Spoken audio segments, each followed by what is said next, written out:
69% reservation.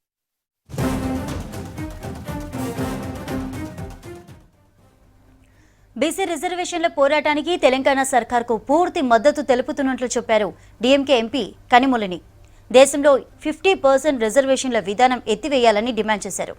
తమిళనాడులో 69% reservations ఉన్న విషయాన్ని గుర్తు చేశారు MP కనిమొళిని.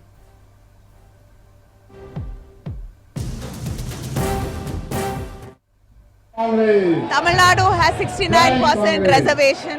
We stand in support to make centuries old wrong into right. We stand with the Telangana government, not just for achieving 50%, to get more than that. So nobody can cap justice. Nobody can say 50% and that is the cap. We have to get what justice needs. BC రిజర్వేషన్ల పోరాటానికి తెలంగాణ సర్కార్కు పూర్తి మద్దతు తెలుపుతున్నట్లు చెప్పారు DMK MP కనిమొళిని. దేశంలో 50% reservations విధానం ఎత్తివేయాలని demand చేశారు. తమిళనాడులో 69% reservations ఉన్న విషయాన్ని గుర్తు చేశారు ఎంపీ కనిమొళిని. బీసీ రిజర్వేషన్ల పోరాటానికి తెలంగాణ సర్కార్కు పూర్తి మద్దతు తెలుపుతున్నట్లు చెప్పారు డీఎంకే ఎంపీ కనిమొళిని. దేశంలో 50% రిజర్వేషన్స్ విధానం ఎత్తివేయాలని డిమాండ్ చేశారు. తమిళనాడులో 69% రిజర్వేషన్స్ ఉన్న విషయాన్ని గుర్తు చేశారు ఎంపీ కనిమొళిని. 42% కోటా సాధించేందుకు పోరాటం ముమ్మరం చేసింది రేవంత్ రెడ్డి సర్కార్. ఇందులో భాగంగా ఢిల్లీలోని జంతర్ మంతర్లో మహాధర్నా నిర్వహిస్తోంది. విద్య, ఉద్యోగాలు, స్థానిక సంస్థల్లో బీసీలకు 42% రిజర్వేషన్లు కల్పించే బిల్లును కేంద్రం ఆమోదించాలనే డిమాండ్తో ధర్నా చేపట్టింది.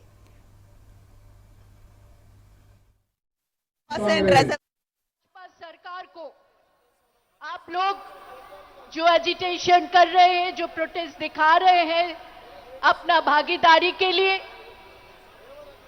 राहुल जी का ये कहना है कि जिनका जितना आबादी उतना भागीदारी, और उस भागीदारी पूरे देश में कायम करने के लिए आप लोग जो काम कर रहे हैं, जो विरोध कर रहे हैं केंद्रीय सरकार को, और विरोध करते हुए जंतर मंतर में आके बैठे हैं, हम सब आपके साथ हैं, आपके इस अभियान के साथ है। आप लोग आगे बढ़ो, पूरे कांग्रेस पार्टी आपके साथ है। धन्यवाद। రాష్ట్ర మంత్రులు ఇప్పటికే జంతర్ మంతర్ చేరుకున్నారు. ఏఐసీసీ చీఫ్ ఖర్గే, రాహుల్ గాంధీ ముఖ్య నేతలు ధర్నాకు మద్దతు తెలుపనున్నారు. ఇప్పటికే PCC chief Mahesh Kumar Goud, AICC state incharge Meenakshi Natarajan మంత్రులు అటెండ్ అయ్యారు. జంతర్ మంతర్ దగ్గర 2000 మంది ప్రతినిధులతో ధర్నా జరుగుతోంది. ధర్నాకు కాంగ్రెస్ అగ్రనేతలు రాహుల్, ఖర్గేతో పాటు ఇండియా కూటమిలోని కీలక నాయకులు హాజరై సంఘీభావం తెలుపనున్నారు. తెలంగాణ చేపట్టిన బీసీ రిజర్వేషన్ల సాధన పోరాటం దేశవ్యాప్తంగా ఇదే తరహా ఉద్యమాల కూతమివ్వనుందని రాజకీయ విశ్లేషకులు అంటున్నారు. బీహార్ ఎన్నికల్లో ఎలాగైనా విజయం సాధించాలని భావిస్తున్న బీజేపీకి బీసీ రిజర్వేషన్ల పోరాటం ప్రభావం చూపే అవకాశం ఉందన్న అభిప్రాయాలు వ్యక్తమవుతున్నాయి. శతాబ్దాల నుంచి బీసీలందరినీ కూడా వెనుకబడ్డ వర్గాలు, వెనుక వేయబడ్డ వర్గాలు. ఇప్పటికైనా ప్రజాస్వామ్యపదంగా భారతదేశంలో మొదటిసారిగా తెలంగాణ రాష్ట్రంలో రేవంత్ రెడ్డి గారి నాయకత్వంలో కులగణన సర్వే చేయడం జరిగింది.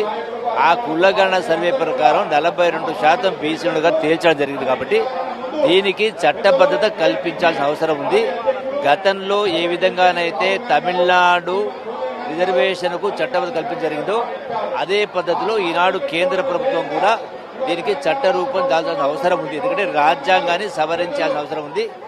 తమిళనాడు చేసినట్టుగా ఈ ప్రభుత్వం చేయాల్సిన అవసరం ఉంది. కాబట్టి అందుకనే కేంద్ర ప్రభుత్వం స్పందించడం కోసమే ఈరోజు ఢిల్లీలో ఈ యొక్క కార్యక్రమం చేపట్టడం జరిగింది. మాకు పూర్తి విశ్వాసం ఉంది.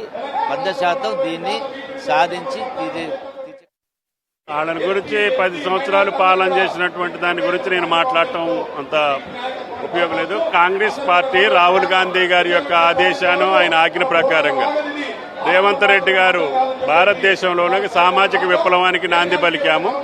అది అమలు జరగాలనేది కాంగ్రెస్ పార్టీ యొక్క లక్ష్యం. That's all. ఏ మార్గాలు ఉంటే ఆ మార్గాల ద్వారా ముందుకు పోవటమే మా యొక్క లక్ష్యం.